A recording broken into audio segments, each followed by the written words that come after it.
बढ़िया एकदम।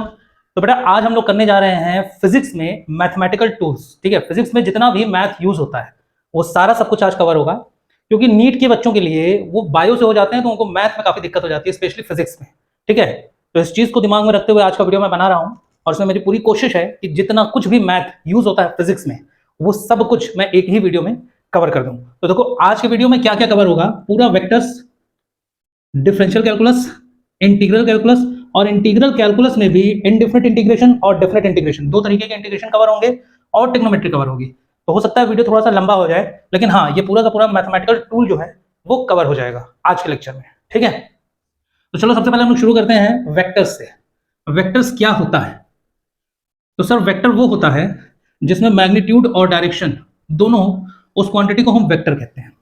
अच्छा, क्या नीट के लिए इतनी डेफिनेशन काफी है?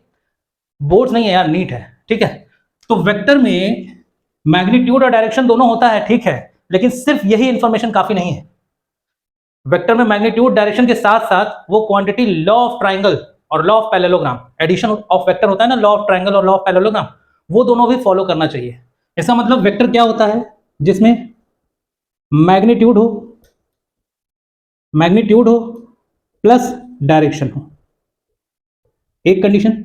उसके बाद वो एडिशन रूल ऑफ ट्राइंगल और पैरेललोग्राम, ये दोनों रूल भी फॉलो करता हूं। ऐसा क्यों कह रहा हूं मैं? क्योंकि बेटा एक क्वांटिटी होती है इलेक्ट्रिक करंट आई, ठीक है, आई में भी मैग्नीट्यूड और डायरेक्शन दोनों होता है, लेकिन ये वेक्टर क्वांटिटी नहीं है, ध्यान रखना।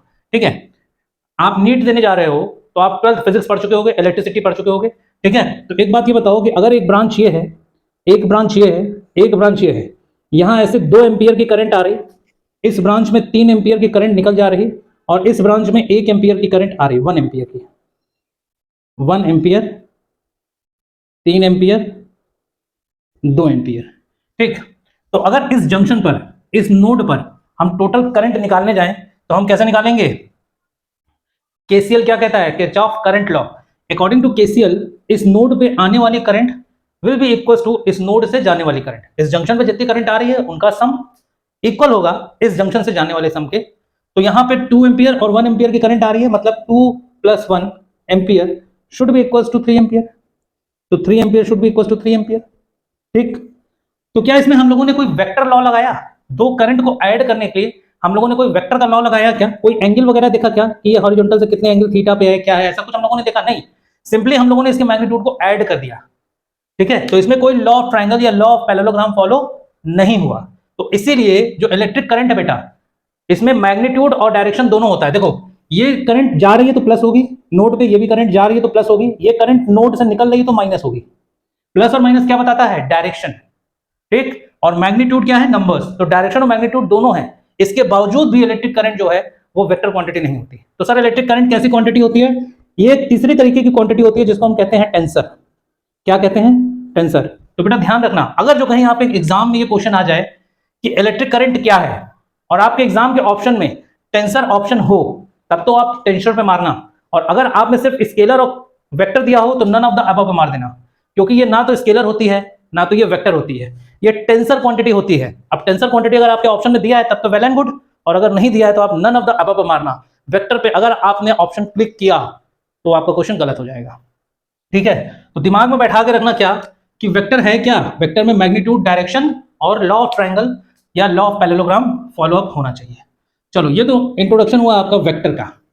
अब थोड़ा सा जान लो इक्वल वेक्टर्स क्या होते हैं। इक्वल वेक्टर्स क्या है? वेक्टर में ही अपना दूसरा पॉइंट है, इक्वल वेक्टर। इक्वल वेक्टर, अब देखो मान लो सपोज करो कि एक वेक्टर 5 यूनिट का है, और 5 यूनिट का ये वेक्टर है, वेक्टर ए, ठीक है, इस डायरेक्शन में, और एक और वेक्टर है 5 यूनिट का, वेक्टर बी। तो क्या ये दोनों वेक्टर आपस में इक्वल हैं? क्या vector A is equal to vector B है? नहीं। क्यों?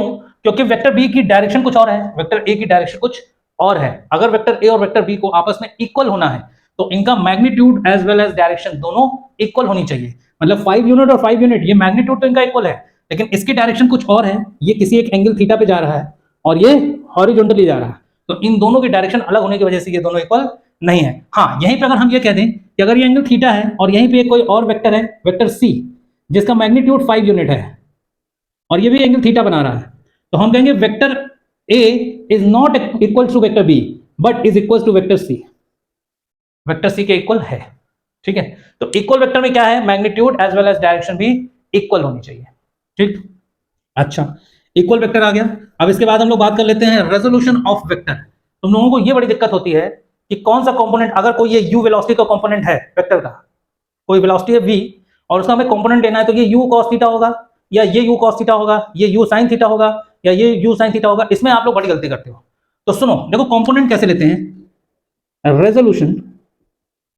Resolution of a vector, vector को रिजॉल्व कैसे करते हैं, ठीक है, उसके कंपोनेंट में उसको रिजॉल्व कैसे करते हैं। सुनो, देखो मान लिया कि ये कोई एक वेक्टर है, मान लिया वेक्टर ए है, ठीक है। अब इसको हमें रिजॉल्व करना है, तो बेटा ये वेक्टर है ए, इसको सबसे पहले ये देखो कि हॉरिजॉन्टल से ये कितना एंगल बना रहा है। अगर ये एंगल थीटा है हॉरिजॉन्टल के साथ, तो अगर इसका कंपोनेंट तुम्हें हॉरिजॉन्टल पे लेना है तो हॉरिजॉन्टल पे परपेंडिकुलर ड्रॉप कर लो। अगर वर्टिकल पे लेना है तो वर्टिकल पे, कोई भी, देखो ये एक्स एक्सिस होगी और ये वाई एक्सिस होगा, ठीक है। सबसे पहले आपको एक्स एक्सिस पे लेके बताते हैं, फिर वाई एक्सिस पे। मान लिया कि हमें इसका कंपोनेंट एक्स एक्सिस में लेना है। अब एक्स एक्सिस में कॉस थीटा होगा या साइन थीटा होगा, इसमें आप लोगों को कंफ्यूजन होती है। तो देखो करना क्या है, जिस भी एक्सिस में हमें लेना है उस एक्सिस पे वेक्टर के हेड से हम एक परपेंडिकुलर ड्रॉप कर लेते हैं। क्या ड्रॉप करते हैं, परपेंडिकुलर। परपेंडिकुलर बोले तो 90 डिग्री, यहां पे मैंने 90 डिग्री का एक परपेंडिकुलर ड्रॉप कर लिया। अब बताओ बेटा, अगर ये एंगल थीटा है तो थीटा के सामने वाली साइड परपेंडिकुलर होती है, ये वाली साइड बेस हो जाएगी और ये वाली साइड क्या हो जाएगी, हाइपोटेन्यूज, है ना। अगर ये एंगल थीटा है तो थीटा के सामने वाली साइड परपेंडिकुलर होगी, ये बेस होगा और ये हाइपोटेन्यूज होगा। तो बेटा हमें यहाँ ये वाला कंपोनेंट चाहिए ना, कि इसके कॉरेस्पॉन्डिंग ये वाला कंपोनेंट कितना होगा, यहां से लेके यहां तक की लेंथ क्या होगी, हमें यही चाहिए। मतलब हमको बेस की वैल्यू चाहिए with respect to hypotenuse, base की वैल्यू चाहिए विद रिस्पेक्ट टू हाइपोटेन्यूज। इसमें परपेंडिकुलर का कोई रोल नहीं है। तो एक बार बताओ, बेस और हाइपोटेन्यूज में किसका रिलेशन होता है। क्या हम जानते हैं कि cos theta equals to base upon hypotenuse होता है, ठीक है। अब ये बेस जो भी है, मान लिया कि ये x है, ठीक है, तो ये बेस जो x है उसकी वैल्यू क्या आ जाएगी, cos theta equals to base x है, हाइपोटेन्यूज कितना है a, ये a जाके यहां मल्टीप्लाई करेगा तो a cos theta equals to x। मतलब ये जो x है, जो x वाला कंपोनेंट था वो a cos थीटा आ जाएगा यहां से, ठीक है। तो इसका मतलब जिधर एंगल बना हुआ था वो वाला कंपोनेंट cos थीटा में आएगा, a cos थीटा। अब अगर ये a cos थीटा है तो ये a sin थीटा होगा। लेकिन ऐसे कैसे सर, वहां पे यहां पे तो आपने a cos थीटा निकाल दिया ना, वहां कैसे हम समझेंगे। सुनो, अभी भूल जाओ कि हमने यहां कुछ ऐसा किया था, cos थीटा कैसे आएगा वो तो मैंने बता दिया। अब सुनो, अब हम ये चाहते हैं कि साहब इस वेक्टर का y एक्सिस पे क्या कंपोनेंट आएगा, हमें वो कंपोनेंट निकालना है। तो अगर y एक्सिस पे हमको a वेक्टर का कंपोनेंट चाहिए तो हम वेक्टर a से y एक्सिस पर एक परपेंडिकुलर ड्रॉप कर लेंगे। यहां पर हमने एक परपेंडिकुलर ड्रॉप कर लिया 90 डिग्री। अब अगर ये एंगल थीटा है बेटा, ये अगर थीटा है तो ये एंगल क्या होगा, ये 90 माइनस थीटा होगा, ये 90 माइनस थीटा हो जाएगा। भाई ये कंप्लीट x और y में 90 डिग्री होता है, अगर ये थीटा है तो ये 90 माइनस थीटा हो जाएगा। तो बेटा एंगल के सामने वाली साइड क्या होती है, परपेंडिकुलर, ये हो गया बेस और ये हो गया हाइपोटेन्यूज। और हाइपोटेन्यूज की वैल्यू क्या है, ये वेक्टर a ही तो था, ठीक है। तो इस बार हमको ये वाली वैल्यू चाहिए और ये वाली वैल्यू, इस वैल्यू का इसमें कंपोनेंट चाहिए, मतलब बेस और हाइपोटेन्यूज। तो फिर से क्या लगेगा, cos theta base upon hypotenuse क्या बनता है, cos थीटा। लेकिन इस बार थीटा क्या है, 90 माइनस थीटा। तो इस बार हम क्या कहेंगे कि cos 90 minus theta should be equals to base upon hypotenuse. Base क्या है, मान लिया ये y है, तो cos 90 minus theta, cos 90 minus theta क्या हो जाएगा, sin थीटा। और बेस कितना है, y अपॉन h, h आके यहां मल्टीप्लाई करेगा, h क्या है, h की वैल्यू a है, तो ये a आके यहां मल्टीप्लाई करेगा, a sin theta equals to, तो ये क्या आ जाएगा, ये आ जाएगा आपका a sin थीटा, ठीक है। तो इस तरीके से हम हमेशा रिजॉल्व कर लेते हैं। दिमाग में ये बैठा के रखना कि जिस भी एक्सिस के अलोंग हमको कंपोनेंट चाहिए वहां पे एक परपेंडिकुलर ड्रॉप कर लो, सिंपल, खत्म। परपेंडिकुलर ड्रॉप कर लो, देख लो क्या एंगल दिया है, 90 माइनस थीटा दिया है कि थीटा दिया, जो भी एंगल दिया है उसके हिसाब से सॉल्व कर लो, गलत नहीं हो सकता। ये कोई कसम नहीं है, ये कोई कसम नहीं है कि साइन थीटा वाला कंपोनेंट हमेशा y पे आएगा और cos थीटा वाला कंपोनेंट हमेशा x पे आएगा, नहीं होगा। ना जाने कितने क्वेश्चन ऐसे किए होंगे जिसमें x एक्सिस पे साइन थीटा आता है, y एक्सिस पे cos थीटा आता है, बस एंगल का खेल है। अगर ये एंगल 90 माइनस थीटा होता तो यही साइन थीटा हो जाता, x एक्सिस पे साइन थीटा आता फिर, और y एक्सिस पे cos थीटा आता। तो ये कौन सा एंगल है, थीटा है या 90 माइनस थीटा, उस पर डिपेंड करता है। ठीक है, तो ये हो गया आपका रेजोल्यूशन ऑफ वेक्टर। अब हम लोग बात कर लेते हैं एडिशन ऑफ वेक्टर। वेक्टर को हम ऐड कैसे करते हैं, लॉ ऑफ ट्रायंगल और लॉ ऑफ पैरेललोग्राम। ठीक है, लॉ ऑफ ट्रायंगल और लॉ ऑफ पैरेललोग्राम। तो वेक्टर्स में हम लोग बात करने जा रहे हैं एडिशन की, एडिशन। अब इसमें भी हम लोग एडिशन में भी पहले ग्राफिकली देखेंगे। लॉ ऑफ ट्रायंगल और लॉ ऑफ पैरेललोग्राम ग्राफ से बताता है ना, ठीक है, मैथमेटिकल नहीं बताता। तो एडिशन हम लोग पहले देखने जा रहे हैं ग्राफिकली। ग्राफिकली पहला क्या है, ट्रायंगल रूल।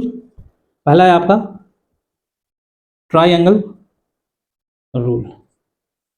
ट्रायंगल रूल क्या है, ट्रायंगल रूल ये कहता है कि साहब अगर कोई एक वेक्टर ए दिया हुआ है, ठीक है, और कोई एक वेक्टर बी दिया हुआ है, और हमें ए प्लस बी निकालना है, हमें ए प्लस बी निकालना है, तो साहब पहले वेक्टर के हेड से दूसरे वेक्टर के टेल को जोड़ दो। तो जोड़ दिया मैंने, क्या किया मैंने, वेक्टर ए ले लिया यहाँ पे, और पहले वेक्टर के हेड से दूसरे वेक्टर के टेल को, मतलब वेक्टर बी के टेल को मैंने ऐसे जोड़ दिया, ये बन गया वेक्टर बी। ठीक है, अब क्या करो, अभी जिस ऑर्डर में चल रहे थे उसके रिवर्स ऑर्डर में, अभी देखो ये तीसरा स्टेप ये होना चाहिए ना, मतलब इसके हेड से तीसरे वेक्टर का टेल जोड़ना चाहिए। तो अब ऑर्डर को चेंज कर दो, इसके हेड से तीसरे वेक्टर के हेड को जोड़ दो, तीसरे वेक्टर के हेड को जोड़ दो और एक ट्रायंगल को कंप्लीट कर दो। तो ये जो तीसरा वेक्टर आएगा that will be the resultant vector of these two vector, that is this will be equals to vector A plus vector B. ये इन दोनों के एडिशन के मैग्नीट्यूड के बराबर होगा। ठीक है, तो इसको हम कहते हैं लॉ ऑफ ट्रायंगल। कैसे ऐड करते हैं, अपोजिट ऑर्डर में। पहले वेक्टर के हेड से दूसरे वेक्टर के टेल को जोड़ा, तो ऑर्डर क्या था, पहले के हेड से दूसरे के टेल को, तो फिर दूसरे के हेड से तीसरे के टेल को जोड़ना चाहिए ना, लेकिन ऑर्डर हमने चेंज कर दिया, दूसरे के हेड से तीसरे के हेड को जोड़ दो, तो ये क्या दे देगा, रिजल्टेंट। ठीक, इसको हम कहते हैं ट्रायंगल रूल।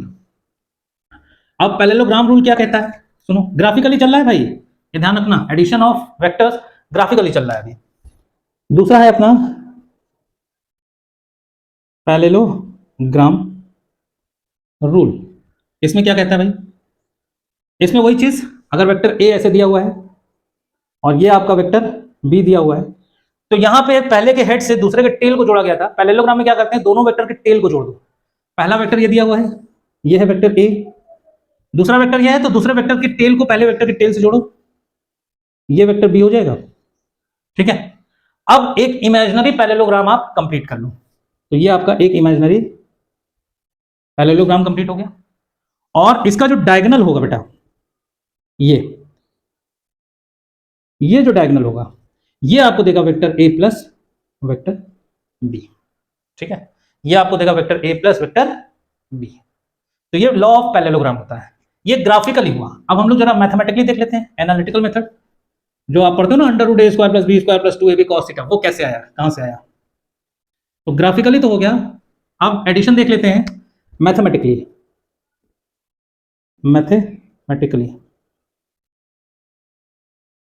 देखो, एक वेक्टर ये था पैरेललोग्राम में, वेक्टर बी, और एक वेक्टर ये था वेक्टर ए। मान लिया इन दोनों के बीच का जो एंगल है वो थीटा है। ठीक है, अब हमने क्या कहा था कि आप इसका इमेजिनरी पैरेललोग्राम कंप्लीट कर लो। तो अगर ये वेक्टर बी है तो पैरेललोग्राम में अपोजिट पेयर ऑफ साइड्स क्या होती हैं, इक्वल एंड पैरेलल। तो अगर ये वेक्टर बी है थीटा एंगल पर, तो ये वाला भी वेक्टर बी ही होगा, और हॉरिजॉन्टल से ये एंगल कितना बना रहा होगा बेटा, theta angle. Equal and opposite होता है ना, दो वेक्टर इक्वल कब होते हैं, जब उनकी डायरेक्शन और मैग्नीट्यूड इक्वल हो। अभी अभी बताया मैंने। तो अगर इसका मैग्नीट्यूड बी है, डायरेक्शन थीटा है, तो इसका भी मैग्नीट्यूड बी होगा, डायरेक्शन थीटा होगा। अब देखो, मैं ये कह रहा था कि इसका जो डायगोनल होगा ये आपको क्या दे देगा बेटा, इसका रिजल्टेंट बोले तो vector A plus vector B, ये हो गया आपका vector A plus vector B.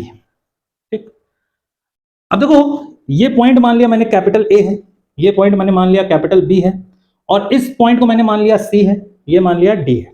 Parallelogram पूरा हो गया, ए बी सी डी। अब सी पॉइंट से मैंने एक परपेंडिकुलर ड्रॉप कर लिया यहां पर।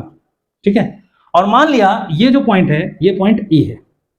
ठीक है, अब एक चीज बताओ बेटा कि ये जो पॉइंट ई है, तो बी से ई तक की लेंथ क्या होगी, बी से बी से ई तक की लेंथ क्या होगी, अगर ये बी है तो ये कंपोनेंट क्या हो जाएगा, बी कॉस थीटा, अभी अभी बताया मैंने आपको, ठीक है, ये कंपोनेंट बी कॉस थीटा, और इसका ये वाला कंपोनेंट बी साइन थीटा।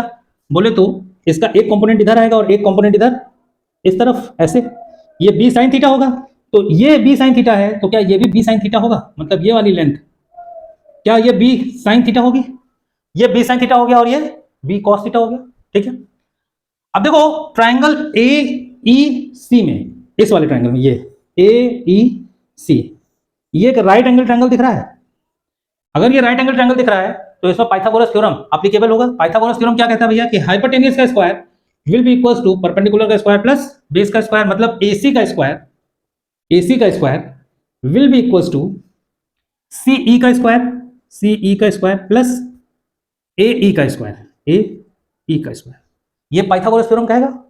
अब ए सी है क्या, ए सी है क्या, ए प्लस बी है, वेक्टर ए प्लस बी है, अच्छा, और वेक्टर ए प्लस बी होगा क्या, रिजल्टेंट वेक्टर ना, ये ए प्लस बी क्या है, ये ए और बी का रिजल्टेंट वेक्टर, तो ए सी को क्या हम आर लिख दें, आर फॉर रिजल्टेंट वेक्टर, तो आर का square will be equals to CE का स्क्वायर, सीई क्या है, बी साइन थीटा, तो वेक्टर बी साइन थीटा का स्क्वायर, ठीक है, प्लस प्लस एई, एई क्या है, यहां से लेके यहां तक, और एई की वैल्यू क्या है भैया, वेक्टर ए यहां तक है, यहां से यहां तक क्या है, वेक्टर ए है, और यहां से यहां तक बी कॉस थीटा है, तो एई क्या हो जाएगा, ए प्लस बी कॉस थीटा, तो ए प्लस बी कॉस थीटा का स्क्वायर, ठीक, तो आर स्क्वायर क्या आ जाएगा, आर स्क्वायर आ जाएगा b square sine square theta plus a plus b का होल स्क्वायर, बताओ, a square plus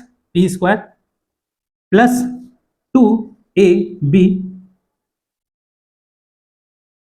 A square plus b square plus 2ab, और बी की जगह पे क्या है, बी कॉस थीटा, तो देखो यहाँ पे B square cos square theta, B square sine square theta common ले लो इसमें से, और इसमें से बी स्क्वायर कॉमन ले लोगे, क्या बचेगा, sine square theta plus cos square theta, और क्या बचा, a square plus 2ab cos theta, ये इसकी value sine square theta plus cos square theta, इसकी वैल्यू 1 हो गई, क्या बचा, a square plus b square, a square plus b square plus 2ab cos theta, ये है आर स्क्वायर, और स्क्वायर यहां से हटेगा तो यहां क्या लग जाएगा, अंडर रूट, क्या लग जाएगा, अंडर रूट, तो ये आपको क्या बता देगा, रिजल्टेंट का मैग्नीट्यूड, ये आपको सिर्फ मैग्नीट्यूड बताएगा भैया, ध्यान रखना, इसको इधर लिख लो जरा, आर की वैल्यू क्या आ गई, root over a square plus b square plus 2ab cos theta,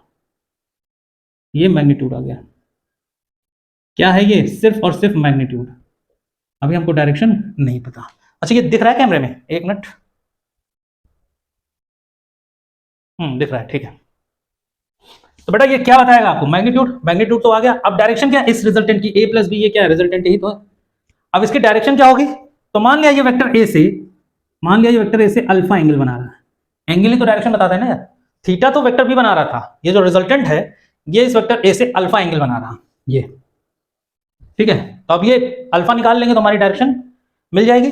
अब देखो फिर से उसी ट्रायंगल में ए ई सी में, ए ई सी में फिर से देखो जरा क्या होगा, इसको थोड़ा साफ कर लिया जाए, जगह बना ली जाए,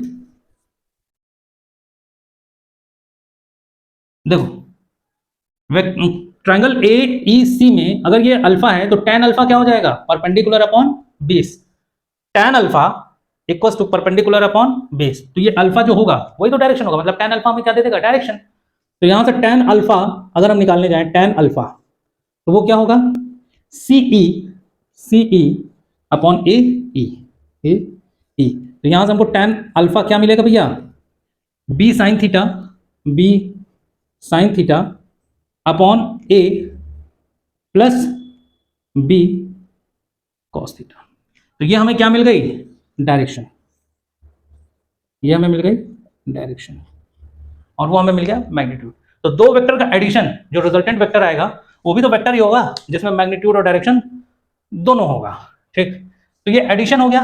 अब एडिशन के बाद सब्सट्रैक्शन, तो बेटा दो वेक्टर्स का सब्सट्रैक्शन कैसे निकालते हैं, सब्ट्रैक्ट कैसे करते हैं दो वेक्टर को? दो वेक्टर का सब्ट्रैक्शन पॉसिबल नहीं है, अलाउड नहीं है, ठीक है। वेक्टर्स में दो वेक्टर का सब्ट्रैक्शन अलाउड नहीं है, मतलब वेक्टर a माइनस बी आप नहीं निकाल सकते। ये क्या नई बात बता दी है सर आप? हम लोग को निकालते हैं। देखो सब्ट्रैक्शन कैसे होता है।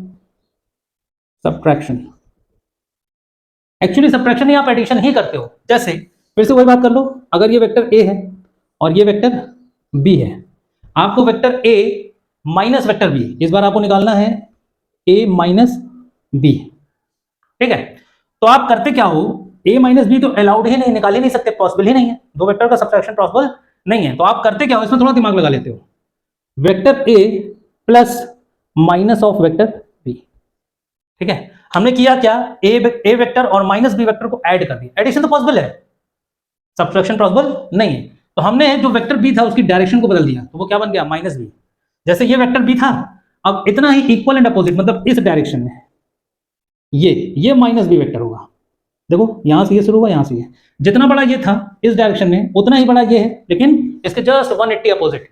तो अगर ये वेक्टर बी था तो ये वेक्टर माइनस बी हो जाएगा। अब इन दोनों का एडिशन कर दो, चाहे जैसे करो, चाहे ट्रायंगल लॉ से कर लो और चाहे पैरेललोग्राम से। तो देखो यहां से अगर पैरेललोग्राम से करेंगे तो क्या हो जाएगा, ये वेक्टर ए है ऐसे और वेक्टर बी ये है। पैरेललोग्राम में टेल से टेल को जोड़ते थे ना, तो इसके टेल को यहां उठाओ और ऐसे जोड़ दो, ये माइनस बी वेक्टर हो गया। अब क्या होगा, एक इमेजिनरी पैरेललोग्राम फॉर्म कर लो, तो इसका ये जो डायगोनल बनेगा ये बनेगा आपका vector A minus vector B. Minus ऐसे समझो या ऐसे समझो कि vector A plus minus of vector B, तो चीज वही हुई, आपको मिलेगा क्या, ए माइनस बी ग्राफिकली, और उस फॉर्मूले में बी की जगह पे माइनस बी पुट कर दो, सॉल्व हो जाएगा, ठीक है। तो ये ध्यान रखना कि सब्ट्रैक्शन ऑफ वेक्टर अलाउड नहीं है। हाँ हम एडिशन ही करते हैं, बस वेक्टर के डायरेक्शन को बदल देते हैं। तो एडिशन हो गया, सब्ट्रैक्शन हो गया, मल्टीप्लिकेशन, मल्टीप्लिकेशन और देखो multiplication bye scalar number. Multiplication में वेक्टर में अगर हम किसी एक वेक्टर को किसी एक स्केलर नंबर से मल्टीप्लाई कर दें तो क्या मिलेगा, जैसे मान लो ये कोई एक वेक्टर ए है, अगर इसमें मैंने 5 से मल्टीप्लाई कर दिया तो आंसर क्या आ जाएगा, 5a। वो स्केलर सिंपली उस वेक्टर से मल्टीप्लाई हो जाता है। फॉर एन एग्जांपल मान लो वेक्टर a की वैल्यू क्या है, 2i cap minus 3j cap plus k, मान लिया वेक्टर a की वैल्यू ये है, तो 5a वेक्टर क्या होगा, 5 सबसे मल्टीप्लाई हो जाएगा, 5 टू जा 10i माइनस 5 टू जा 15j प्लस 5k, ठीक है। ग्राफिकली अगर इसका मतलब समझना चाहते हो तो मान लो कि वेक्टर a की लेंथ ये थी, इतना बड़ा था वेक्टर a, ठीक है, और इस वेक्टर a में आपने 3 से मल्टीप्लाई कर दिया, 3 इंटू वेक्टर a कर दिया, तो इतनी लेंथ ये थी, इतनी लेंथ ये, इतनी लेंथ ये, मतलब अब जो वेक्टर बनेगा आपका वो इस लेंथ का बनेगा, ये 3a है, इसका 3 गुना मैग्नीट्यूड वाइज, ठीक है। तो जब आप एक स्केलर नंबर से आप वेक्टर को मल्टीप्लाई करते हो तो वेक्टर की एक्चुअली आपने लेंथ बढ़ा दी, मैग्नीट्यूड बढ़ा दिया, डायरेक्शन में कोई भी फर्क नहीं पड़ता, ठीक है। अब देखो दो वेक्टर्स का डॉट और क्रॉस प्रोडक्ट क्या होता है, डॉट प्रोडक्ट क्या होता है और क्रॉस प्रोडक्ट क्या होता है। सबसे पहले डॉट प्रोडक्ट देखते हैं, अभी सब कुछ वेक्टर में चल रहा है बेटा, अभी डिफरेंशियल कैलकुलस शुरू नहीं हुआ है। सबसे पहले हम लोग देखने जा रहे हैं डॉट प्रोडक्ट, डॉट प्रोडक्ट, ठीक है। मान लो कोई एक वेक्टर ए दिया हुआ है और यहां पे कोई एक वेक्टर बी दिया हुआ है, इन दोनों के बीच का एंगल जो है वो थीटा है, ठीक है। कोई एक वेक्टर ए दिया हुआ है और कोई एक वेक्टर बी दिया हुआ है, इन दोनों के बीच का एंगल थीटा है और हमको निकालना है वेक्टर ए डॉट वेक्टर बी। तो बेटा जो डॉट प्रोडक्ट होता है ना बेटा, इसको हम स्केलर प्रोडक्ट भी कहते हैं, स्केलर प्रोडक्ट। क्यों, क्योंकि इसका जो आंसर आता है वो स्केलर होता है, ठीक है। डॉट प्रोडक्ट कह लो या स्केलर प्रोडक्ट कह लो, और उधर या तो क्रॉस प्रोडक्ट कह दो या तो वेक्टर प्रोडक्ट कह दो, ठीक है। तो डॉट वेक्टर ए डॉट वेक्टर बी जो हम लोग करते हैं उसमें होता क्या है, उसमें होता है बेटा mod of vector A into mod of vector B into cos theta, into cos theta. तो ये जो वैल्यू आती है ये आपको मैग्नीट्यूड दे देती है इन दोनों वेक्टर्स के मल्टीप्लिकेशन का, ठीक है। अब देखो क्या हो अगर दो वेक्टर एक दूसरे से म्यूचुअली परपेंडिकुलर हो जाए तो उनका डॉट प्रोडक्ट क्या हो जाएगा, 0। अगर यहीं पे इस थीटा की वैल्यू 90 हम कर दें मतलब वेक्टर ए ये है और वेक्टर बी ये है, इन दोनों के बीच का एंगल क्या हो गया 90। तो अगर इस केस में हम वेक्टर ए डॉट वेक्टर बी निकालने जाएं तो mod A mod B into cos 90, और कॉस 90 की वैल्यू कितनी होती है 0। ठीक है, तो इसकी पूरी की पूरी वैल्यू क्या आ जाएगी, ए डॉट बी की वैल्यू क्या आ जाएगी 0। और इसको थोड़ा इंपॉर्टेंट तरीके से देखना बेटा, क्योंकि ये जो कंडीशन बनती है ये दो वेक्टर के ऑर्थोगोनल होने की कंडीशन बनती है। इसको हम कहते हैं कंडीशन ऑफ ऑर्थोगोनैलिटी। ऑर्थोगोनैलिटी, दो वेक्टर ऑर्थोगोनल कब होंगे, जब उनका डॉट प्रोडक्ट 0 होगा। दो वेक्टर ऑर्थोगोनल कब होंगे, जब उनका डॉट प्रोडक्ट 0 होगा। ऑर्थोगोनल बोले तो दो वेक्टर एक दूसरे से परपेंडिकुलर कब होंगे, जब उनका डॉट प्रोडक्ट 0 होगा। डॉट प्रोडक्ट 0 होगा तो क्या होगा, उन दोनों के बीच का एंगल 90 डिग्री बनेगा, और जैसे ही हम डॉट प्रोडक्ट निकालेंगे उसमें ए बी कॉस थीटा करेंगे, कॉस 90 की वैल्यू 0 होती है, इसलिए ये पूरा जो आरएचएस है वो 0 हो जाएगा। तो ए डॉट बी की वैल्यू क्या आ जाएगी 0। तो ये ऑर्थोगोनल कंडीशन है, ये इंपॉर्टेंट है, याद रखना। ठीक है, हो सकता है सीधा क्वेश्चन आ जाए कि व्हाट इज द कंडीशन, हो सकता है वो क्वेश्चन पूछ दे सीधा सीधा, क्या नीट में सीधा क्वेश्चन आ जाए कि what is the condition for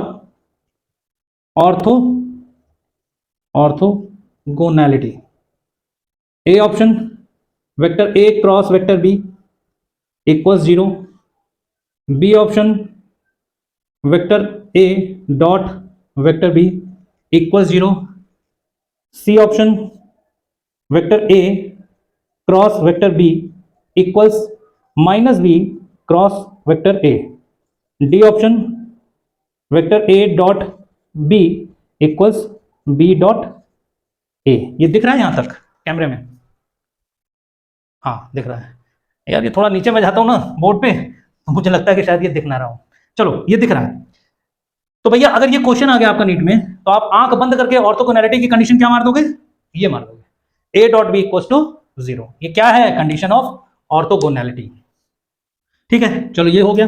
अच्छा, क्वेश्चन भी मैंने इसलिए बना के आपको दिखा दिया क्योंकि ऑर्थोगोनल आपके दिमाग में बैठ जाए। क्या पता आपको सीधा सीधा एक क्वेश्चन मिल जाए 4 नंबर का, तो सीधे +4 आपको मिल जाएगा और उसमें आपको दिमाग भी नहीं लगाना, खट्ट से मारो और आगे बढ़ जाओ। अब देखो A dot B equals to 0, condition of orthogonality. और चीज एक सुनो, क्या कि जो डॉट प्रोडक्ट होता है बेटा, ये जो ए डॉट बी है ये कॉम्यूटेटिव और डिस्ट्रीब्यूटिव दोनों लॉ को फॉलो करता है। अब ये क्या बता दिया आपने सर, याद करो 9th 10th में आपने 2-3 तरीके के लॉ पढ़े थे, commutative law, associative law, distributive law, mathematics में। ठीक है, तो कॉम्यूटेटिव क्या कहता है, कॉम्यूटेटिव लॉ क्या कहता है, कॉम्यूटेटिव लॉ ये कहता है कि साहब अगर ए डॉट बी डिफाइंड है तो वो इक्वल होगा बी डॉट ए के, चाहे आप ए डॉट बी निकालो चाहे आप बी डॉट ए निकालो, दोनों आपस में इक्वल होंगे। इसको हम कहते हैं कम्यूटेटिव लॉ। ठीक है, तो ये फॉलो करता है कम्यूटेटिव लॉ। याद रखना, डॉट करता है, क्रॉस प्रोडक्ट फॉलो नहीं करेगा। डॉट प्रोडक्ट फॉलो करता है कम्यूटेटिव लॉ को, क्रॉस प्रोडक्ट फॉलो नहीं करता। ठीक, तो कम्यूटेटिव लॉ ये हो गया। डिस्ट्रीब्यूटिव क्या होता है, डिस्ट्रीब्यूटिव लॉ, डिस्ट्रीब्यूटिव लॉ ये कहता है कि साहब अगर वेक्टर ए dot vector b plus c है तो ये इक्वल हो जाएगा a dot b plus a dot c के। तो ये इक्वल हो जाएगा a dot b plus a dot c के, मतलब वेक्टर ए को हमने डिस्ट्रीब्यूट कर दिया अंदर, पहले बी के साथ फिर सी के साथ। इसको हम कहते हैं डिस्ट्रीब्यूटिव लॉ। तो ये दोनों ही लॉ ये फॉलो करता है, कौन, डॉट प्रोडक्ट। ठीक, चलो इतनी चीज समझ में आ गई बेटा। ये सारा जितना कुछ मैं पढ़ा रहा हूं ना नोट जरूर कर लेना, क्योंकि लेक्चर देखोगे आधी चीजें भूल जाओगे। अभी तो लेक्चर देख रहे हो, लेक्चर देखने के बाद आधी चीजें भूल जाओगे, नोट कर लोगे तो तुम्हारे पास नोट रहेगा, बार बार लेक्चर देखना पड़ेगा। इससे अच्छा एक बार देख लो उसको सीधा नोट कर लो कॉपी में। ठीक है, एग्जाम अच्छे से फोड़ के आओ, बस यही दुआ है कि आप लोग सेलेक्ट हो जाओ, एग्जाम अच्छे से फोड़ लो। चलो ये तो डॉट प्रोडक्ट हो गया। अब हम लोग बात कर लेते हैं जरा क्रॉस प्रोडक्ट की। क्रॉस प्रोडक्ट क्या होता है, क्रॉस प्रोडक्ट। ठीक है, क्रॉस प्रोडक्ट होता है बेटा कि अगर एक कोई वेक्टर ए दिया हुआ है ये, ठीक है, और एक कोई वेक्टर ये दिया हुआ है वेक्टर बी, इन दोनों के एंगल थीटा है, इन दोनों के बीच का एंगल थीटा है, और हमको निकालना क्या है, vector A cross vector B, ये हमें निकालना है। ठीक है, तो बेटा एक चीज ये ध्यान रखना कि vector A cross vector B सिर्फ आपको मैग्नीट्यूड देता है, मैथमेटिकली। डायरेक्शन कैसे निकालोगे आप? राइट हैंड थंब रूल से।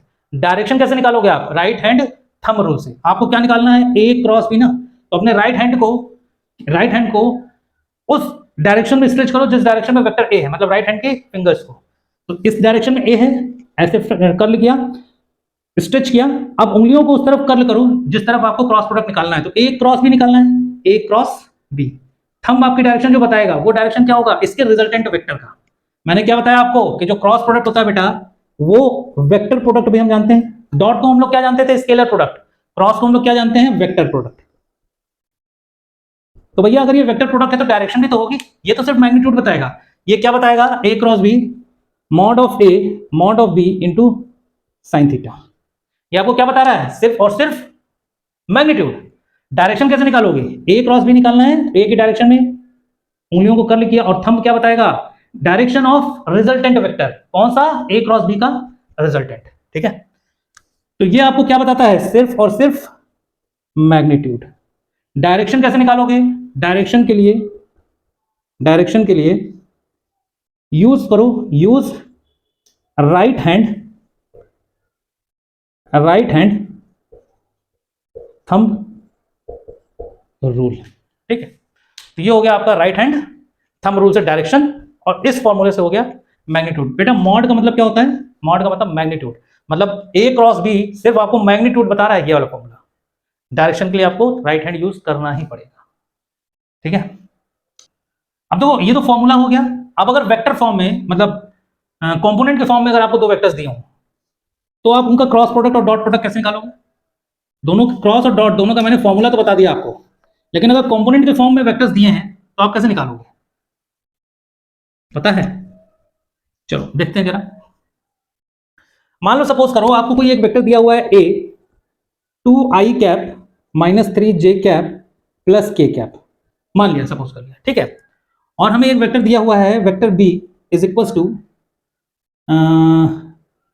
j cap minus k cap, simply. ठीक, अब हमसे कह रहा है कि साहब आप a डॉट b बताइए क्या होगा, और a क्रॉस b बताइए क्या होगा, ये हमसे पूछ रहा है। ठीक है, तो भैया अगर कंपोनेंट के फॉर्म में दिया हुआ है तो डॉट प्रोडक्ट और क्रॉस प्रोडक्ट कैसे निकालोगे वो भी देख लेते हैं। पहले डॉट निकालते हैं फिर क्रॉस निकालेंगे। तो देखो डॉट प्रोडक्ट कैसे निकलेगा। डॉट प्रोडक्ट के लिए वेक्टर ए क्या है? 2i cap -3j cap plus k cap. ठीक, इसको डॉट कर दो j cap minus k cap के साथ।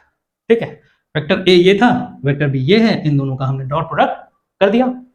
ठीक है, अब देखो अभी अभी हम लोगों ने कंडीशन ऑफ ऑर्थोगोनैलिटी पढ़ी थी कि वेक्टर ए डॉट वेक्टर बी अगर जीरो है तो इसका मतलब क्या है कि वेक्टर ए और वेक्टर बी आपस में परपेंडिकुलर है, 90 डिग्री पे है। तो एक बात बताओ, आई जे के का मतलब क्या है? आई एक्स एक्सिस में होता है, जे वाई एक्सिस में होता है, और के जेड एक्सिस में होता है, और तीनों एक्सिस एक दूसरे से म्यूचुअली परपेंडिकुलर होती हैं। ठीक है, तो इसका मतलब यह है कि अगर हम आई डॉट जे निकालेंगे तो आई और जे के बीच का एंगल भी तो 90 डिग्री होगा। ठीक है, तो वो भी जीरो होगा।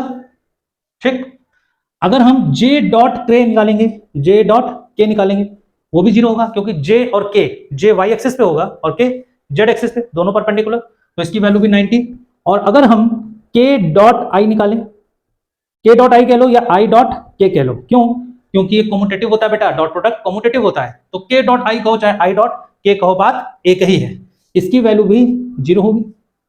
ठीक है, कहने का मतलब ये कि आई को आई के अलावा किसी के साथ भी डॉट करोगे तो वो जीरो हो जाएगा। सिर्फ और सिर्फ आई डॉट आई की वैल्यू 1 होगी, जे डॉट जे की वैल्यू 1 होगी, के डॉट के की वैल्यू 1 होगी, बाकी किसी के साथ भी कर लो तो उसकी वैल्यू जीरो होगी। ये पता होगा आप लोगों को शायद से।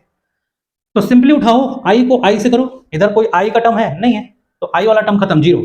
जे को उठाओ, जे से करो, -3 + 1, आंसर आएगा -3 जे। के को उठाओ, के से करो, +1 - 1 माइनस। तो ए डॉट बी की वैल्यू क्या आ गई भैया? ए डॉट बी की वैल्यू आ गई -3j - k, ये वेक्टर फॉर्म में आ गया। अब कहो नहीं साहब हमको इसका मैग्नीट्यूड चाहिए, ये वेक्टर फॉर्म आया, ध्यान रखना, क्योंकि वेक्टर फॉर्म में ही दिया हुआ था, तो ये वेक्टर में आ गया। लेकिन साहब ए डॉट बी तो स्केलर होता था, तो ये जे और के कहां से आएगा? जे और के कहां से आएगा, क्योंकि जे डॉट जे तो 1 हो गया, के डॉट के तो 1 हो गया, समझे समझे, -3 -1 इक्वल्स टू -4। ठीक, तो जे डॉट जे और के डॉट के की वैल्यू 1 हो गई, -3 को 1 से किया -3, +1 को 1 से किया तो -1, तो ये -4 आपकी मैग्नीट्यूड की वैल्यू आ गई। इसको हमने क्या कहा, डॉट प्रोडक्ट। अब जरा इन्हीं दो वेक्टर्स का क्रॉस प्रोडक्ट भी निकाल लो। क्रॉस प्रोडक्ट कैसा आएगा भाई, वेक्टर आएगा। अच्छा साहब देख लेते हैं, देखो ए क्रॉस बी क्या होगा, 2i कैप -3 जे कैप प्लस के क्रॉस जे माइनस के। ठीक है, आगे बात समझ में। तो बेटा अगर क्रॉस प्रोडक्ट आपको निकालना है, ठीक है, तो i को क्रॉस करोगे j के साथ, फिर i को क्रॉस करोगे k के साथ। इसको हम साइकिल से निकालते हैं ऐसे, ठीक है, ऐसे ऐसे। मान लिया ये i है, ये j है और ये k है। क्लॉकवाइज चलेगा तो पॉजिटिव वैल्यू, एंटी क्लॉकवाइज चलेगा तो नेगेटिव वैल्यू। सबसे पहले इसको पकड़ो, इसको क्रॉस करो इसके साथ, i क्रॉस j वैल्यू क्या आएगी, k। तो 2 into 1 that is 2 k। i cross j की वैल्यू क्या आएगी, ठीक, इन दोनों को जब क्रॉस करोगे तो इसके अलोंग जाओगे, ठीक है। फिर i क्रॉस के एंटी क्लॉकवाइज घूमे तो वैल्यू आएगी -j। i क्रॉस k तो माइनस है, +2 -1 और +2 i क्रॉस के j। माइनस आना चाहिए लेकिन यहाँ पे माइनस लगा हुआ था तो इसलिए ये प्लस हो गया। अब इसको पकड़ो, इसको इसके साथ करो, j क्रॉस j 0 हो जाएगा। यहां पर ध्यान रखना क्रॉस प्रोडक्ट में i क्रॉस i 0 होता है, j क्रॉस j 0 होता है, k क्रॉस k 0 होता है, ठीक है। तो j क्रॉस j तो 0 हो गया, j क्रॉस k क्या होगा, j क्रॉस k क्लॉकवाइज चल रहे हो तो i की वैल्यू i प्लस i, तो इधर है -3 इधर है -1 आ जाएगा +3 और आएगा i +3 i कैप, ठीक, ये भी हो गया। अब पकड़ो k को j के साथ क्रॉस करो, k cross j anti clockwise चल रहे हो, k को j से क्रॉस करने के लिए एंटी क्लॉकवाइज चल रहे हो तो वैल्यू आएगी -i, k cross j value आएगी -i और यहाँ +1 है यहाँ 1 है तो -1i, ठीक है। फिर k को k से करोगे तो 0, k क्रॉस k क्या हो जाएगा 0। ये आ गया आपका क्या, a क्रॉस b। तो सिंप्लीफाइड वे में लिख लो इसको जरा, 3i में से i जाएगा तो कितना बचेगा, 2i cap plus 2j cap plus 2k cap, ठीक है, ये आएगा। अगर हम 2 कॉमन ले लें तो i cap plus j cap plus k cap a cross b, ये आपका आंसर आ गया। और पहले से ही पता था कि a क्रॉस b क्या आएगा भाई, वेक्टर के फॉर्म में आएगा, क्योंकि इसको हम वेक्टर प्रोडक्ट भी कहते हैं। तो यहां पे आपका खत्म होता है वेक्टर्स, अब आपका शुरू होगा डिफरेंशियल कैलकुलस।